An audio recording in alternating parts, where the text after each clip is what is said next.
Hello everyone, welcome back to my YouTube channel. Thumbnail देख के आपको पता चल ही गया होगा कि ये एक हल्दी सेरेमनी का है और ये हल्दी सेरेमनी मेरी ओशिंदी का है, जो कि मेरी कज़न है। और वो कैसे मेरी कज़न है ये बताते बताते मेरा ब्लॉग ख़त्म हो जाएगा। शादी के लिए हम आ पहुँचे छत्तीसगढ़ धमतरी। रात के 4 बज रहे हैं और अभी हमारा बस यहाँ पे आ गया।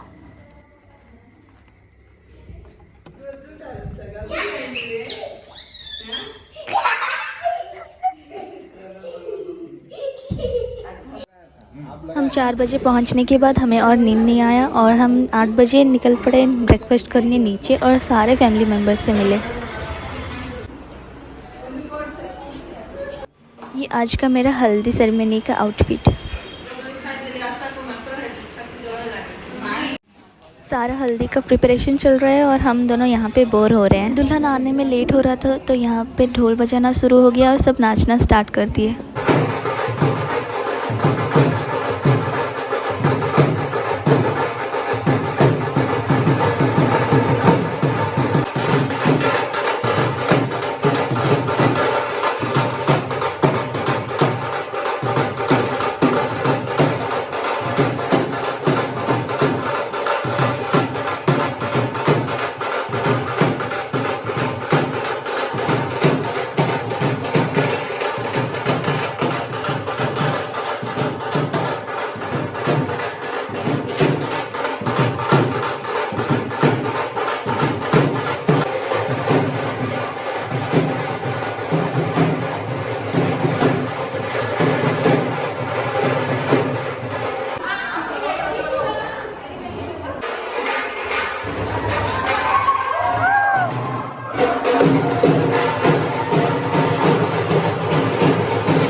करें, हम दुआ करेंगे।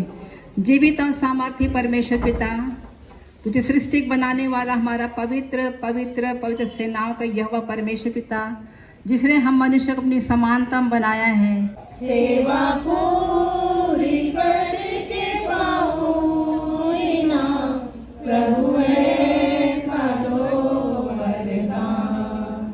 धन्यवाद के साथ स्तुति गाऊंगा, हे यीशु मेरे खुदा। बाइबिल एक ऐसी चीज है जिसको विद्वान लोग पूरा नहीं समझ सके, नहीं समझा सके, तो मैं क्या समझाऊंगी। फिर भी मैं धन्यवाद देती हूँ इस जीवते वचन के लिए जो परमेश्वर ने हमें दिया है। अपने को गाना आता है, बाइबिल मेरी जिंदगी है, आता है ना।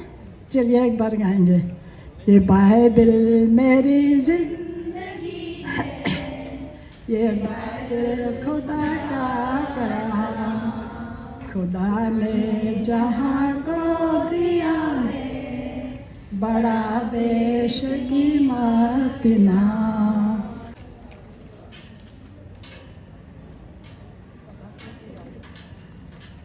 धन्यवाद देती हूँ आंटी जी को, बहुत अच्छी बात उन्हें बाइबल के विषय में बताई। तो आशु को मुझे कहवाई चाहूँगी जे सी गोटे परिवार को जाऊँगी, तार शाशु घर को गोटे उजाला बनिक सी जाऊँगी, गोटे दीप होकर सी जाऊँगी, आ सी गोटे लाइट फक्स धरिकी जाऊँगी, अर्थात से जीशु को लेके गोटे नुआ परिवार को जाऊँगी। आ तार शाशु घरे सी जमीक गोटे आलोक स्वरूप हो पार, आ तार आलोक जमी अन्य मानक प्रभाव पड़ो, से परिवार भितर थिबा समस्त प्रकार अंधकार शक्ति को तार भितर थिबा जो उत्तम व्यवहार, उत्तम गुण, उत्तम चलन आ से सब विषय द्वारा अन्य माने आलोकित हेबे आ अन्य मानन को से रोशनी दबो। आप सभी को प्रेज द लॉर्ड, जय मसीह की। इस सुंदर अवसर पर जब आशु बिटिया का हल्दी होने जा रहा है, बहुत खुशी लग रही है कि हम सब यहाँ पे इकट्ठे हैं। और आशु तो आज बहुत खुशी से फूली नहीं समा रही है, ऐसे ही गोल मटोल है। जब ये छोटी थी तो इसको मैं गोलिंदा भाटा बोलती थी। सो बहुत अच्छा लग रहा है मुझे आशु की इस हल्दी की सेरेमनी में उपस्थित होकर के। मैं परमेश्वर पिता का धन्यवाद देती हूँ। आज मुझे मिला है अनाज के ऊपर बोलना। और अनाज एक ऐसी चीज़ है, एक ऐसी वस्तु है जिसे जो हर किसी के जीवन का वो डेली यूज़ की चीज़ है, जिसे हम बखूबी समझ सकते हैं कि जब हमें भूख लगती है तो हमें अनाज की आवश्यकता होती है। बिना अनाज घर पे यदि ना रहे तो हमारी क्या स्थिति होगी उसको हम बेहतर समझ सकते हैं। और यदि जब कोई गृहस्थी बसने जा रही है तो उसमें किचन एक महत्वपूर्ण स्थान होता है। हर किसी की गृहस्थी में किचन जो है वो बहुत ही महत्वपूर्ण स्थान होता है। और इसे हम जानते हैं कि जब किचन में हमारे यदि अनाज नहीं है तो वो किचन अधूरा कहलाएगा। अब नमक के विषय में बोलने आ रही है डॉक्टर श्रीमती मंजूषा आसिफ। आप सभी को जय मसीह की। जैसा कि आज मुझे इस उपलक्ष्य में नमक के विषय में कहने को कहा गया है, और नमक के विषय में बाइबल में लिखा, मत्ती 5:13 में इस प्रकार लिखा हुआ है, तुम पृथ्वी के नमक हो, परंतु यदि नमक का स्वाद बिगड़ जाए तो वह फिर किस वस्तु से नमकीन किया जाएगा, फिर वह किसी काम का नहीं, केवल इसके कि बाहर फेंका जाए और मनुष्यों के पैर तले रौंदा जाए। गुलाब के फूल के विषय में बोलने आ रही है श्रीमती ज्योति प्रसाद। आप सबों को जय मसीह की। आज इस हल्दी कार्यक्रम में मुझे विषय मिला है गुलाब। मैं इतना कहना चाहूँगी कि हमारी बेटी जो है ओशिन, वो भी गुलाब के समान सुंदर है। और जब वो अपना पारिवारिक जीवन प्रारंभ करने जा रही है तो मैं यही दुआ करती हूँ कि वो हमेशा गुलाब के समान सुंदर रहे और अपने व्यवहार से अपने पूरे परिवार में खुशबू फैलाती रहे। इनके विषय में बोलने आ रही है श्रीमती अर्चना कृपाल। वचन में मिठास के बारे में हमारे बाइबल में नीति वचन में लिखा हुआ है 16:24 में, मन भावने वचन मधु भरे छत्ते के समान प्राणों को मीठे लगते और हड्डियों को हरी भरी करते हैं। हम दुआ करते हैं बेटी के लिए कि वो हमेशा खुश रहे, और जिस प्रकार कड़वाहट को मिठास दूर करती है वैसे ही अपनी लाइफ में ये हमेशा मीठे वचनों के द्वारा मिठास भरती रहे। और एक छोटा सा लाइन मैं बोलूँगी बेटी के लिए, मिठाई नाम सुनते ही मिठास आ जाता है।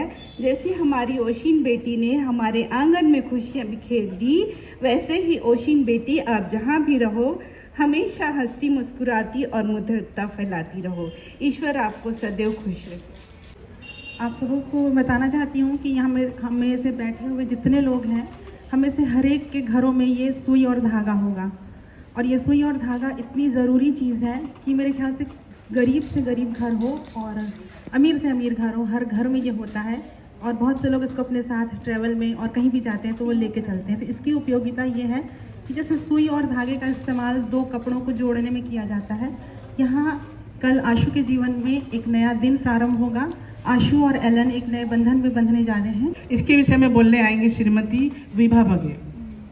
मेन तो हल्दी का ही है जो मुझे लास्ट में मिला, लेकिन ईश्वर पिता को धन्यवाद देती हूँ कि आज हमारी ओसी बिटिया हल्दी लग के पूरी निखार के साथ दुल्हन के रूप में आज हमारे सामने आने वाली है। इसी प्रकार मैं ओशिन बेटी से यही कहना चाहूँगी कि नए परिवार में जाकर एक हल्दी के समान जिस प्रकार अपनी खुशियों और नई उमंगों का रंग भर देना, जैसे वहाँ पे बहुत खुशियाँ और आनंद का अवसर ओसिन के जाने के बाद हमेशा हमेशा आता रहे। तेरी बन जाना आज तू सजना सारे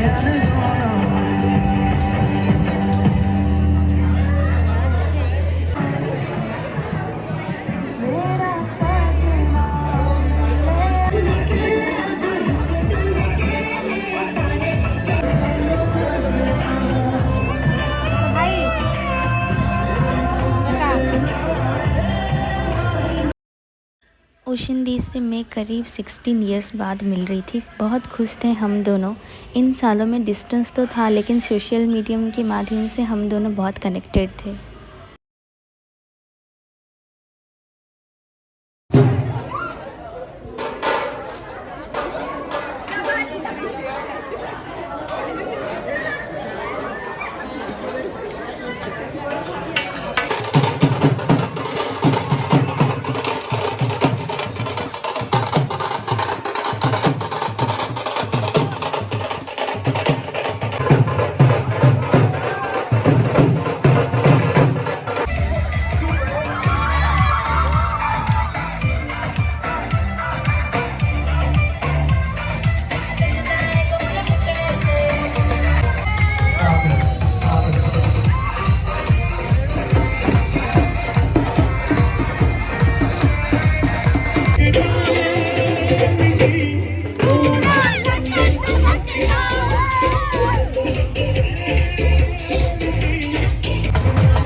सेरेमनी चल रहा था और मैं चली गई खाना खाने। रात को मेहंदी और संगीत का प्रोग्राम है, तो उस वीडियो में मिलते हैं। तो that's it for today, see you soon in my next blog, bye bye.